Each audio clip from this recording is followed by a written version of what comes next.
students, welcome to class 11th. New chapter 10 international business. इसका एक और नाम है external trade. तो first of all, we understand the meaning or the concept of international business. Meaning very simple, buying and selling of goods or services beyond the geographical limits of the country. ठीक है, जब आप कोई geographical limit या geographical area है, जब आप कोई क्रॉस कर देते हो, ठीक है, तो वो एक तरह से इंटरनेशनल बिजनेस में कन्वर्ट हो जाता है. ठीक है. Next thing is that it is also called trade between two countries. There is a need of two countries here. ठीक है, दो कंट्रीज होगी तो उसको अपन एक तरह से बोलेंगे एक्सपोर्ट हो रहा है, इंपोर्ट हो रहा है. Next thing, it not only goods and services. इसमें सिर्फ गुड्स और सर्विसेज की बात नहीं हो रही है, but here we are also talking about capital and money की बात हो रही है. Next thing is personal and man power है जैसे जो पर्सन्स काम कर रहे हैं. Next thing is technology. Any new invention is discussed, any invention is transfer from one country to another country. Then new word is here intellectual property. अभी intellectual property it's a new concept for you. ये नई term है आपके लिए. क्या चीजें पहले समझा देता हूँ. Intellectual property means suppose an example. ठीक है, आपके माइंड में कोई आइडिया आया. ठीक है, that idea just convert into that actual product. आपने उस आइडिया को क्या कर दिया, आपने सोचा ऐसा ऐसा कोई प्रोडक्ट बनाना है. ठीक है, तो आपने क्या किया, उसी प्रोडक्ट को कन्वर्ट, आपने क्या किया, उसी आइडिया को प्रोडक्ट में कन्वर्ट कर दिया. तो इट्स योर इन्वेंशन. आपने वो सोचा था, आपको मन में आइडिया आया था, तो आपने क्या कर दिया for just that protection of that idea, protection of that your actual product. तो आपने गवर्नमेंट से क्या कर लिया, उसका पेटेंट करवा लिया. पेटेंट है ना, अब उसको कोई यूज नहीं कर सकता. नेक्स्ट थिंग इज दैट जैसे एप्पल कंपनी का क्या है, जैसे उसकी जो डायमेंशंस है, द मोबाइल डायमेंशंस जो है, तो उसने क्या कर लिया, एक तरह से उसका पेटेंट करवा लिया प्रोडक्ट को. नेक्स्ट थिंग है ट्रेडमार्क यानी कोई भी सिंबल. जैसे एप्पल में ही, जैसे एप्पल का जो एप्पल होता है वो हाफ कट होता है, एप्पल का सिंबल होता है. ठीक है, तो उसने उसका ट्रेडमार्क करवा लिया कि नो अदर कंपनी ने, कोई भी एप्पल के अलावा कोई कंपनी इसको यूज नहीं कर सकती है. नेक्स्ट इज कॉपीराइट मीन्स जैसे कोई भी म्यूजिक एल्बम्स होते हैं या कोई सॉन्ग्स लिखे होते हैं, अगर कोई यूज करता है, अगर इसका रीमिक्स बनाता है, फर्स्ट ऑफ ऑल आपको उससे परमिशन लेनी होती है. अब ये सब जो चीजें होती है, all these three things, patent, trademark, copyrights, तो ये सब होती है इंटेलेक्चुअल प्रॉपर्टी. तो ये भी इंटरनेशनल बिजनेसेस में वो चीज होती है.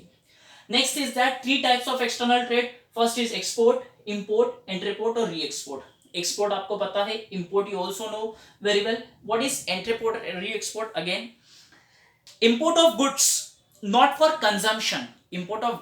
for consumption in home country but for exporting them into another country. आपने किसी कंट्री से गुड्स मंगाए, इंपोर्ट करे, बट आप उसका कंजम्पशन नहीं कर रहे हो आपकी कंट्री में. ठीक है, बट आपको उसको डायरेक्ट क्या कर रहे हो, आप उसको एक्सपोर्ट कर रहे हो कोई दूसरी कंट्री में.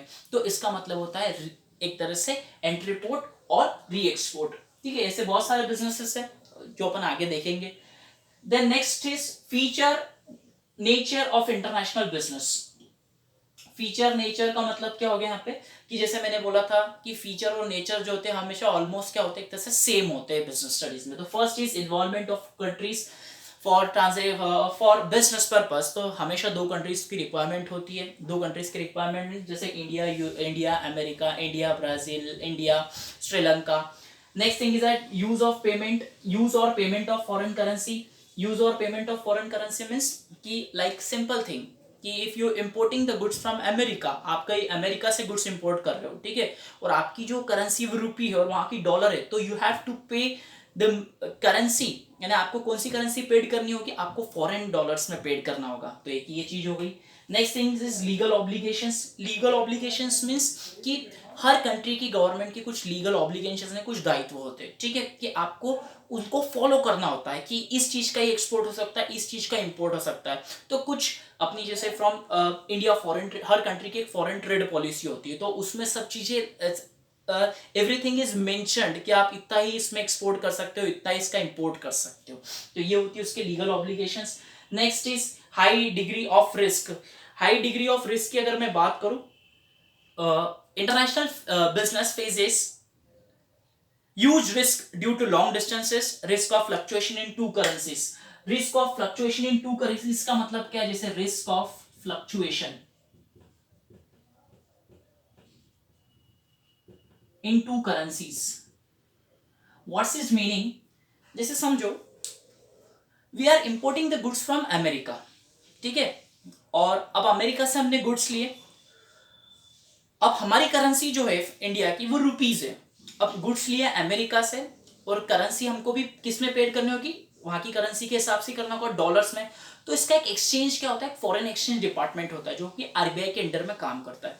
तो it is very difficult for that department कि कितने रुपीस को कन्वर्ट करके डॉलर्स में अपने को उतना पेमेंट करना है। तो अगर जितना फ्लक्चुएशन होगा, जैसे आप ऑलवेज यू न्यूज़पेपर्स में देखते होंगे, न्यूज में देखते होंगे कि आज रुपया नीचे गिरा, आज रुपया ऊपर उठा, what's is meaning is that कि जैसे जो रुपीस की कीमत होती है वो एक इंटरनेशनल मार्केट्स के हिसाब से भी एक तरह से क्या होती है, डिसाइड होती है। तो टुडे 70, कल हो गया 75, तो इसको बोलते हैं 70 to 75 is the fluctuation of, जैसे 70 to 75। तो ये क्या होता है, 5 का क्या है, यहाँ पे फ्लक्चुएशन है, तो यहाँ पे एक हाई डिग्री ऑफ रिस्क होता है। Next thing is that heavy documentation. heavy documentation means there are so many formalities regarding while we are just exporting the product from one country to another country, or just it's vice versa, it's for importing also। तो बहुत सारे documents होते हैं। Documents means आपको permissions लेके आनी पड़ती है गवर्नमेंट से, आपको उसके लिए लाइसेंस लेने पड़ते हैं। डिपेंड करता है सेक्टर कौन सा है, अगर आप फार्मास्यूटिकल सेक्टर है या कोई केमिकल सेक्टर है तो आपको लाइसेंसेस लेके आने पड़ेंगे। विदाउट लाइसेंस आप इन्हें आगे बिजनेस कर ही नहीं सकते, तो उसमें डॉक्यूमेंटेशन बहुत सारी चीज़ें होती है। Next thing is that time consuming. Time consuming means time gap between sending and receiving of goods and payment is wider as compare to the inland trade. कि जैसे इसकी मैं बात करता हूँ टाइम कंज्यूमिंग की, जैसे इंडिया है, इंडिया से कई गुड्स जा रहे हैं, जैसे मैंने बोल दिया फ्रांस जा रहे हैं, ठीक है, वाया वाटर वेज जा रहे हैं, वाटर के थ्रू जा रहे हैं, तो पहुंचने में मैंने बोला 3 months लग गए, ठीक है। अब उसके बीच में क्या होता है, एक तरह से टाइम कंज्यूमिंग है कि 3 महीने लग रहे हैं, तो मार्केट में वो 3 महीने में पहुंच जाएंगे या नहीं पहुंचेंगे। नेक्स्ट थिंग इज इसकी पेमेंट का एक तरह से होता है कि पेमेंट में टाइम्स लगता है, जैसे मैंने बोला फ्लक्चुएशन होगा, if there is a fluctuation in the currency तो पेमेंट में भी टाइमिंग लगती है डिसाइड होने में। तो ये एक तरह के फीचर्स होगा इसके। Next heading is that reasons for international business.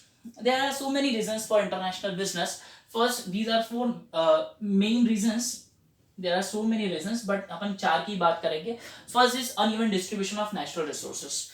Uneven distribution of natural resources means all the countries cannot produce equally well or cheaply due to unequal distribution of natural resources. Its meaning is that जैसे सारी countries सब चीज का production नहीं कर सकती है। क्यों? क्योंकि पहले फर्स्ट ऑफ ऑल कंट्री के पास वो उसके रिसोर्सेस होना चाहिए, नेचुरल रिसोर्सेस होना चाहिए। जैसे मैं आपको एक एग्जांपल देता हूँ, वेरी सिंपल एग्जांपल, कि लाइक ऑयल, क्रूड ऑयल की बात करता हूँ, I am talking about crude oil. तो we crude oil is importing from the Arab countries. India क्या करता है, अरब कंट्रीज से क्रूड ऑयल इंपोर्ट करता है। अब क्या ऑयल क्या अपने यहाँ पे नेचुरल रिसोर्सेस है क्या इंडिया में, but without oil 90% of the manufacturing industries are shut down, ठीक है। अगर ऑयल नहीं होगा तो 90% इंडस्ट्री होगी वो शट डाउन हो जाएगी, बंद हो जाएगी। तो अपन क्या करते हैं, ये अनइवन डिस्ट्रीब्यूशन जो होता है नेचुरल रिसोर्सेज का, तो अपने को ऑयल इंपोर्ट करना ही होगा in any case, in any situation. तो यहाँ पे क्या होता है, ये इंटरनेशनल बिजनेस के लिए फर्स्ट रीजन होता है। तो बिकॉज आपके पास ऑयल नहीं है तो इसके वजह से फिर आपको ये सब चीजें करनी पड़ रही है। तो विदाउट ऑयल नहीं तो अपन गाड़ी नहीं चला पाएंगे। Next thing is that availability of factors of production. Availability of factors of production means factors of production की अगर मैं बात करता हूं आपसे, जैसे फैक्टर्स ऑफ प्रोडक्शन आप मैं बोल देता हूं, लेबर हो गया, कैपिटल हो गई, लेबर हो गया, कैपिटल हो गई, और रॉ मटेरियल्स हो गए।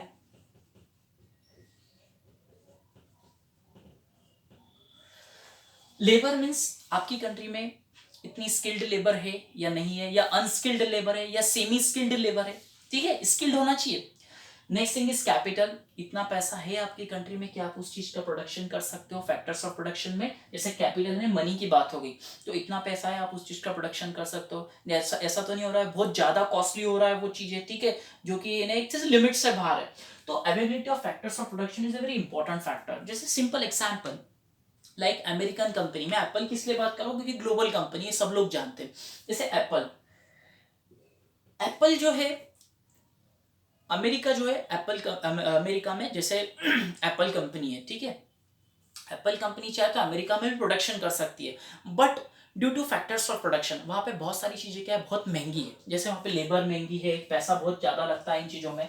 तो वो क्या करते हैं उस कंडीशंस में, जैसे क्या करते हैं, जैसे मैं आपको बताता हूँ, जैसे एप्पल है तो एप्पल के जो पार्ट्स बन रहे हैं, ठीक है, पार्ट्स कहाँ पे बन रहे हैं, ताइवान में बन रहे हैं। एप्पल के पार्ट्स बन रहे ताइवान में, ठीक है, क्योंकि वहां पे बहुत सिंपल चीजें, सब चीजें सस्ती हो पा रही है। नेक्स्ट थिंग असेंबली, असेंबली ने मोबाइल कहाँ पे जुड़ रहा है, मोबाइल जुड़ रहा है चाइना में, ठीक है, चाइना तो भैया हब है, सब चीजों का प्रोडक्शन हब है, तो वहां पे असेंबली हो रही है। और वो मार्केटिंग कहाँ से कर रहे हैं, उनको मार्केटिंग आसान पड़ रही है वहां से, कहाँ से, अमेरिका से। तो these are the factors of production जो कि कंट्रीज अपने हिसाब से चीजें करती है, इस चीज को याद रखना, ठीक है। अब different nations have different factors of production. Next is specialisation. Specialisation means some countries specialize in production of goods as and services for which they happen some advantages, like example in India, अब India में agriculture sector बहुत अच्छा है, जैसे मैंने बोल दिया, for like state like West Bengal, West Bengal is the largest और स्पेशलाइज इन जूट प्रोडक्ट्स, वहाँ पे जूट के प्रोडक्ट्स ज्यादातर बनते हैं, जूट, जैसे आपने सुना होगा जूट क्रॉप होती है। तो वहाँ का जो नेचर है, the climatic conditions, apart from that, okay, बहुत सारी चीजें हो सकती है वहां पे। तो वेस्ट बंगाल एक तरह से लीडर है वहां पे जूट प्रोडक्ट बनाने में।